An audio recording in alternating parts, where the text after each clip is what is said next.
So I thought I'd hop on here real quick and share with you an example of changing my mentality from doing my best to doing better, what that might actually look like for me. And most recently, I had a situation like that.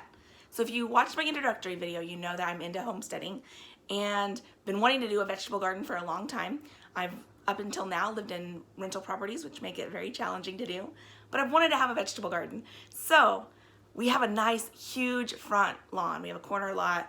So I was super stoked to put in a vegetable garden. I watched a few videos, looked up a few things, but I was not gonna get fixated on doing my best because I knew it would take me like 2 years, 3 years to put a seed in the ground.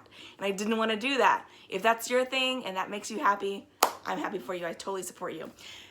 For me, that's too much. I wanna be able to do things and not be held up by the fear of it not being the best or my best.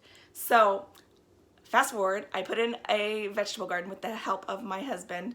We put in a square wooden planter box in our front yard. I had to dig down a little bit to get it underneath. And it was great. I mean, we put it in October. It was getting lots of sun, full sun, and it had been getting full sun when we moved in and since May. So no big deal, right? No. Like within a month, it was getting sun maybe an hour or two a day. And then within a month and a half, 2 months, it was getting no sunlight. And now we're here at the end of January and still getting no sunlight whatsoever. So I will insert the video here. So this is stepping out of my house right from my patio.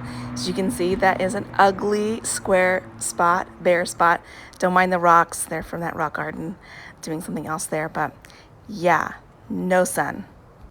So I moved it to the back, and with the help of my husband, it took a lot of work digging out all that soil. You're gonna see it here in a minute how deep it is. It's a pretty deep planter box. And so digging out all that soil, wheeling it to the back. Thankfully, again, my husband helped me out. And we put it in this sunny spot in our backyard. And I'm so happy I did that. But it did take some swallowing of my pride, some willingness to get in my front yard and let my neighbors watch me yet again, move this thing. And I felt like I was making a mistake in front of them. But at the end, I'm doing better. So I'll show you where it's at now. Look at all that beautiful sunlight. Yay. I still have to add some more soil there, so it will not have that much shade on that corner edge as well. But it is looking good. I'm so glad.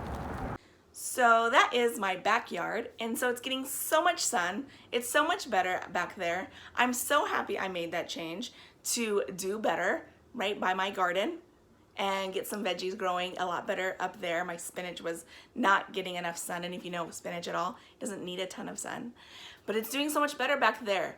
And part of that is, like I said at the beginning, having your garden in the south, on the south-facing part of your lawn, your plot of land, is actually gonna be best.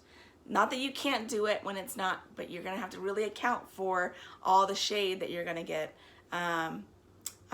Like the literal shade that you're gonna get from your house and things and whatever's in front of it if you do it on the north side of your house. So I would love to hear what mistakes you made in your gardening early on if you're into gardening, and maybe we can learn from them together.